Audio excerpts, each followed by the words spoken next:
Hey, you want to get more done, make more money, and be more productive? Well, listen.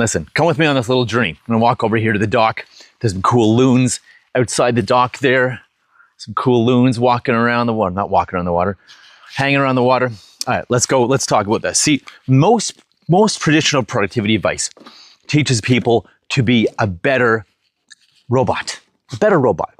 Most advice with productivity teaches you to, yes, get more done, but should it be done at all? A lot of things should be delegated and not done by you, especially if they're $5 tasks, $10 tasks, even $100 tasks, if you could charge hundreds of dollars per hour or more. You need to focus on the $1,000 and $10,000 an hour tasks, things that'll significantly grow your business. Like I said, most traditional advice on productivity will teach you how to be just a better robot. And that's something that's important. Most advice just makes you a better robot. Getting more stuff done without really thinking, well, is this actually making me productive? Should I actually be doing this stuff? Most times you're just being more busy if you're not able to be present and grounded and really connected and really focused with what you need to do. You want to be in flow state? You want to focus more so you can get more done?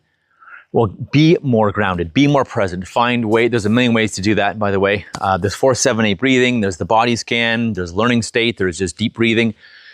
There's listening to meditative music, just doing a scan as well of what's in your body, all the sensations in your body. There's lots of ways to be more present. Now that you're more present and you can actually think about what you should do versus the go all day that most people are doing this rat race, rushing around without really thinking, does this need to be done at all? Does this need to be done by me at all? Does this need to be done by anyone? Can it be done better by anyone? More effectively and cheaper by anyone? And you might say, well, if I have to hire someone, that's not cheaper. Yes, it is. Because if you can earn $150, $250, $350, $450, whatever dollars an hour or more, if you're teaching group work, you make thousands of dollars an hour. Why would you do a task when you can pay someone else who will be very happy to do it and probably better at some of the admin stuff than you are? Because you are a health expert. You're a health expert. You're not an admin expert or a SEO expert or a website expert. And you shouldn't be fiddling around with that stuff. It's a waste of time. And it probably won't be as good, as someone else doing it that is an expert or that at least can do it better. So for $3 an hour, $4 an hour, $5, $6, $7, $10, $12 an hour, you can pay someone else to do it and do it way better than you, faster than you, take it off your plate. And that way, all you do all day long is what you love. And this is why I think we need to be careful with most traditional, production advice and productivity advice and how to get more done, how to get more productive. Because it doesn't focus on, should it be done at all? And besides outsourcing it or automating it using systems, I have all kinds of amazing vendors, amazing people I connect my people with when I'm coaching them to have and build systems and CRMs and do everything automatically, easily, cheaply, repetitively while you sleep, right? And then look at, well, should it be done at all? Should it be delegated? Should it be automated? Is this something that you love to do or not? Is it something that you are good at or not? Is it something that's a $1 or $10 or $100 task, or is it a $1,000 or $10,000 an hour task? And is it something that contributes to your business at all? Or is it something you think you should be doing? Maybe it shouldn't be done at all. Maybe there's no reason to optimize it at all. And that is something that we need to look at and think of. Should this be optimized at all? That's one thing when I'm working with people, we look at. What should be done by you? What shouldn't be done by you? What can be done by technology or automation or AI? And what can be done by someone else, even if you're just starting out? Trust me, you don't want to be fiddling around with your website all yourself if you're just starting out. Please believe me, it'll take you forever. Or business cards or flyers or ads or this stuff like I was doing. It costs you a fortune in time. There is a cost to it. It's time, it's success, and it is money. It's a cost of money, lack of money in. Yes, you're not investing money out. You're not spending money.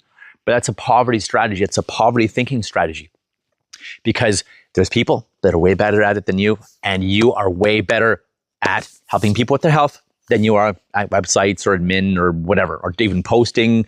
Yes, create content, but you shouldn't post it yourself. Let technology or a VA post it for you. They'll probably do it better. They're not in a rush to do it. They can do it properly. So, hoping I made my point here. So, how do we become more productive then? How do we become more productive then as nutritionists, as health coaches, as health experts? How to become more productive? Well, there's a couple ways. One, you got to do what works for you and figure out what works for you.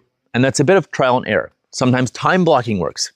I have ADHD, so time blocking doesn't always work. I need to find my power hour, my high value hour, which is usually the morning.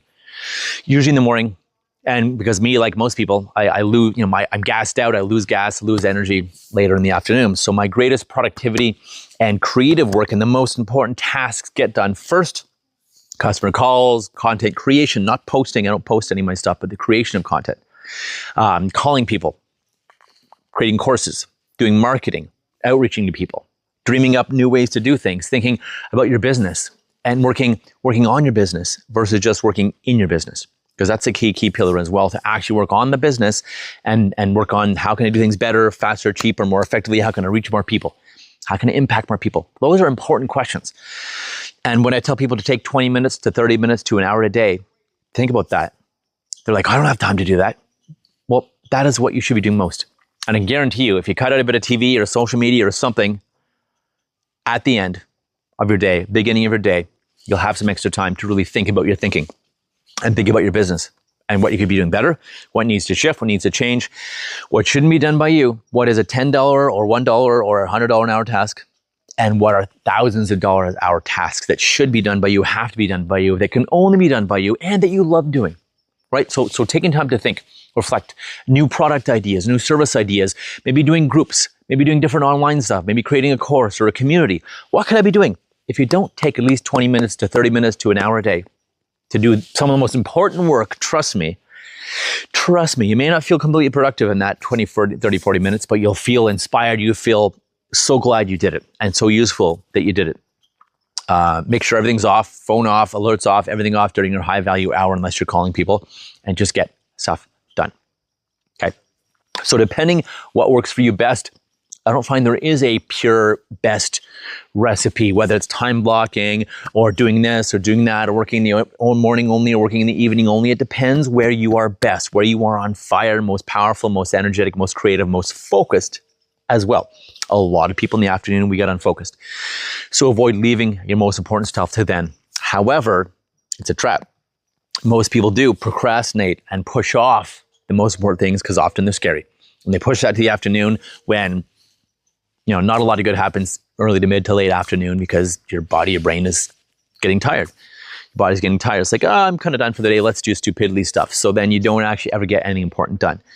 So scary as it is, just get it done. Most important things done at the beginning of your day or beginning of your work day. Whether you start early, whether you start late. I don't care if you start at work at noon, but the beginning of your work day, when you're most inspired, most creative, most powerful, is the best time to get it done. Okay? So listen. There's lots of advice, whether it's time blocking in your calendar. Yes, it's important. And if you do an hour for this, an hour for that, an hour for this, an hour for that in your calendar, that can work. An hour for marketing, hour for sales, hour for content, an hour for whatever, research, hour for this. Yes, that works for some people. I find it doesn't work as well for me because when I get in flow, I like to continue something. I'm on a roll. So what you can do instead is have sandwiches, pieces to a sandwich, bread, I hate bread, but bread, whatever sandwich you want, or let's do ratatouille. There you go. Healthier than sandwiches. Ratatouille schedule, right? You have a certain layer or time block for, let's say, marketing, and a certain time block for creative. You don't have to do 5 to 10 different things in a day. Marketing, then sales, then content, then reviews, then copy, then editing, then emails, and this and that, because it gets overwhelming and I'm switching too much. And as you've probably heard from all the research out there, that switching, you actually lose time. So switching every half an hour or hour, you get out of flow and you can really never get into a great flow state. So what to do instead of switching every hour, I would say block at least an hour and a half, 2.5, 3 hour time blocks, even 4 hours, but take breaks, of course, of things you need to do. And maybe only do 2 to 3 major important things in one day. Maybe it's a big block of 2-3 hours of content or 2-3 hours of sales calls. It sounds like a lot, I know. Maybe an hour of sales calls. 2-3 hours of content delivery, 2-3 hours of marketing, things like that. 2-3 hours of maybe networking, whatever it needs to be. If you need it in blocks, if you find that works better, having 2 or 3 important things done each day, and then you can do different things on different days of the week. If you find that works better for you than just like literally 7, 8, 9, 10 different hour blocks, different things to do each day. If you find it works better to have your thick blocks like me, the thick ratatouille, the thick slices, than the thin slicing of your day, then do that. And you don't have to listen to every expert that says, oh no, you need to block every single thing, every single hour. It doesn't tend to work for me. I need thick blocks of things where I can be real in flow state for 2-3 hours, and then I get stuff done. okay, versus switching around all the time, half an hour, 45-minute, 20-minute tasks. Hope this has been helpful. If you want to know more, comment, like, subscribe for more, and remember that just because you're more productive, getting more done doesn't mean you're getting the right stuff done. You might just become a better robot. So think about your thinking. Take 20, 30, 40 minutes a day to think about your thinking, your business, what you want, how to be better, how to make more money, how to help more people, how to make a bigger impact, how to spend less time working in the business and having more fun or having more time to work on the business. How can I do that? How can I spend less time giving more impact, help more people, make more money, have more fun? Why wouldn't you think about that for 20 or 30 or 40 minutes a day? Here's to wild success. I'm James Robert Elliott. Take care.